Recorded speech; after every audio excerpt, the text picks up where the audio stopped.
नमस्कार, मैं Nityanand Shukla, reporter post से।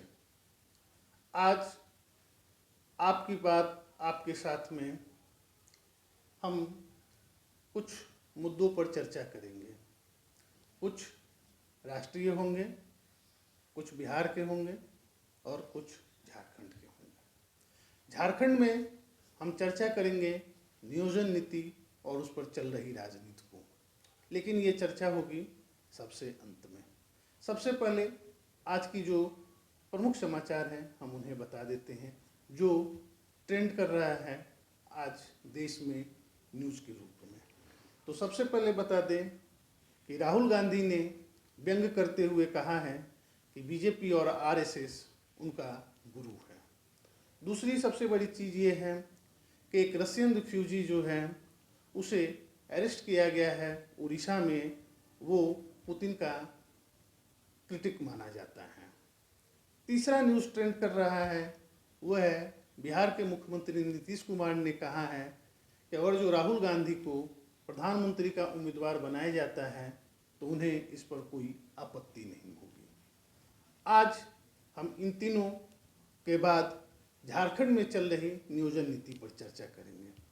सबसे पहले हम बात करते हैं आज राहुल गांधी के उस स्टेटमेंट को जिसमें उन्होंने कहा कि बीजेपी और आरएसएस को वो राजनीतिक गुरु मानते हैं। उन्होंने कहा कि बीजेपी और आरएसएस पर कटाक्ष करते हुए कि BJP will find it tough in 2004. I think the opposition should stand effectively on ground and work in a manner to counter the BJP. उसके बाद this is not a tactical political fight. The BJP has dominated political space. BJP देश में अपना एक political space बनाकर लड़ रही है और उसे हराने के लिए सबको साथ लेकर अपोजिशन पार्टी को आना होगा और इसे साथ में हमें लड़कर हराना होगा। दूसरा जो प्रमुख रहा आज के डेट में वो रहा उड़ीसा के रायगढ़ डिस्ट्रिक्ट में एंड्रू ग्लैगुनोव जो एक रशियन थे, उनको एक रेलवे स्टेशन से पकड़ा गया है जो बेगर के रूप में घूम रहे थे। उन्होंने कुछ दिन पहले रेलवे स्टेशन के पास एक प्ले कार्ड दिखाया था जिसमें उन्होंने कहा था, I am a Russian refugee, I am against the war, I am against Putin, I am homeless, please help me. आपको बताते चले कि उड़ीसा में इसके पहले दो रशियन पार्लियामेंट्रियन की मिस्टीरियस सर्कमस्टांसेस में डेथ हुई है। दोनों पुतिन के कट्टर विरोधी बताए जा रहे हैं। हालांकि इस पर जांच अभी चल रही है और इन खबरों को देश में बहुत प्रमुखता से तो नहीं दिखाया जा रहा है। अब इसके पीछे क्या वजह है बताया नहीं जा सकता है। तीसरी जो सबसे बड़ी बात रही आज वो रही नीतीश कुमार के उस बयान की जिसमें उन्होंने कहा कि राहुल गांधी अगर देश के प्रधानमंत्री के उम्मीदवार होते हैं 2024 के लोकसभा चुनाव में तो उन्हें इस पर आपत्ति नहीं होगी।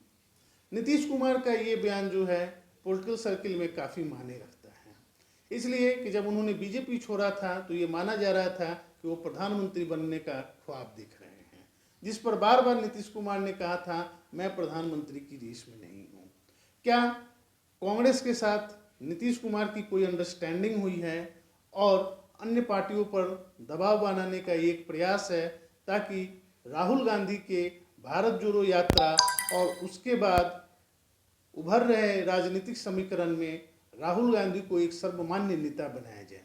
क्योंकि राहुल गांधी को लेकर बाकी लोग जो हैं वो एग्री हो सकते हैं, लेकिन देश में 3-4 ऐसे लीडर हैं जो राहुल गांधी के नाम पर एग्री करने में अभी तक सहमत नहीं दिखते हैं, जिसमें बंगाल के मुख्यमंत्री ममता बनर्जी, तेलंगाना के मुख्यमंत्री और दिल्ली के मुख्यमंत्री अरविंद केजरीवाल। ये तीनों ही कहीं न कहीं देश के प्रधानमंत्री बनने का ख्वाब देख रहे हैं, ऐसा पॉलिटिकल सर्किल में चर्चाएं चल रही हैं। अब हम आते हैं झारखंड के मुद्दे पर। झारखंड के बेरोजगार नौकरी नौकरी नौकरी, जी हाँ, आप समझिए झारखंड के युवा किस दिशा से गुजर रहे हैं। झारखंड में 3 बार नियोजन नीति बन चुकी है और ये तीनों नियोजन नीति कोर्ट में जाकर रद्द भी हो चुकी है। जी हाँ, अभी लेटेस्ट है जो वर्तमान सरकार के द्वारा बनाई गई नियोजन नीति थी, उसे हाई कोर्ट ने रद्द कर दिया है। इस नियोजन नीति में कहा गया था कि झारखंड में जो 10 और 12 झारखंड से किए हैं उन्हें ही तृतीय और चतुर्थ वर्ग की नौकरी में प्राथमिकता दी जाएगी। साथ में झारखंड में जो नियोजन नीति बनी थी अभी की सरकार में, इसमें हिंदी और इंग्लिश को हर जिला से प्राथमिक भाषा के रूप में हटाकर उर्दू को लाया गया था और अलग अलग जिलों में अलग अलग भाषाओं को भी साथ में रखा गया था। इसे हाईकोर्ट ने रद्द कर दिया, जिससे नियुक्तियां बहुत सारी प्रभावित हुई थी। आपको बताते चले, इसके पहले रघुवर दास ने 2016 में भी एक नियुक्ति ले आए थे, जिसमें उन्होंने कुछ जिलों में 100% रिजर्वेशन, अनुसूचित क्षेत्रों में और नॉन अनुसूचित क्षेत्रों में पार्शियल रिजर्वेशन की बात किए थे, जिसको झारखंड हाईकोर्ट के 3 बजोज की बेंच ने खारिज कर दिया था। रघुवर दास के पहले नियोजन नीति लाए थे बाबूलाल मरांडी, जिसे भी झारखंड हाईकोर्ट ने 2001 में खारिज कर दिया था। अब यहाँ पर सबसे बड़ा चीज़ है कि जो बच्चे युवा घर से, गरीब घर के बच्चे झारखंड में रांची या अन्य शहरों में गांव से आकर कोचिंग में पढ़ते हैं, बाप माँ का पैसा लगाते हैं और इस आस में रहते हैं नौकरी निकलेगी, उन्हें रोजगार मिलेगा।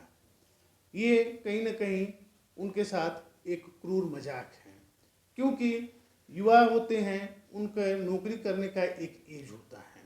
युवाओं से बात करने पर उनका कहना है कि हमें तेलंगाना आधारित नियोजन नीति आना चाहिए। तेलंगाना में जब नियोजन नीति बना था उसमें 10 साल की आयु की छूट दी गई थी।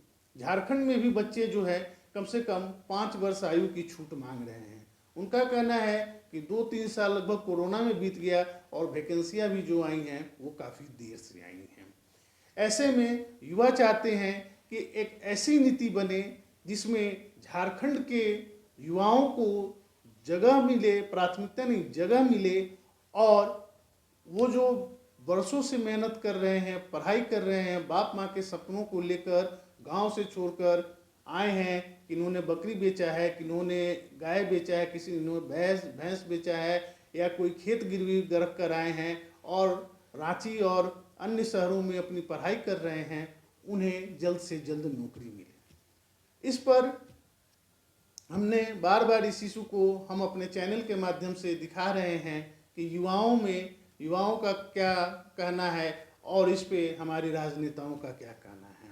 राजनेताओं में मुख्यमंत्री श्री हेमंत सोरेन आश्वासन दे रहे हैं कि 2023 में इसका समाधान निकलेगा और जो 7 लाख लोग जीएससीसी के माध्यम से फॉर्म भरे हैं उसमें युवाओं को नौकरी का अवसर भी प्राप्त होगा।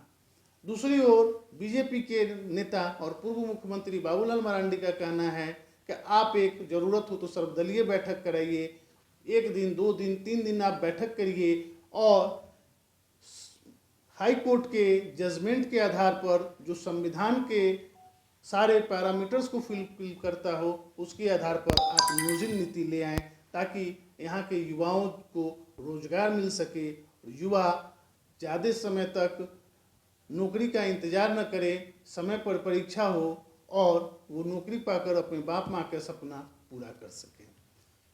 आप हमें फेसबुक पर भी फॉलो कर सकते हैं, रिपोर्टर पोस्ट पेज पर आप देखते रहिए रिपोर्टर पोस्ट। हम आपकी जन समस्याओं के साथ जुड़ते रहेंगे। जब हमने आपकी बात आपके साथ शुरू किया था तो हमें कहा गया था कि झारखंड की खबरें बताइए, तो आज हम आपको वादा करते हैं कि हम अपनी चर्चा में झारखंड का एक मुद्दा आज से जरूर रखेंगे। आप देखते रहिए रिपोर्टर पोस्ट पेज को फेसबुक पर फॉलो करिए। तब तक के लिए नमस्कार।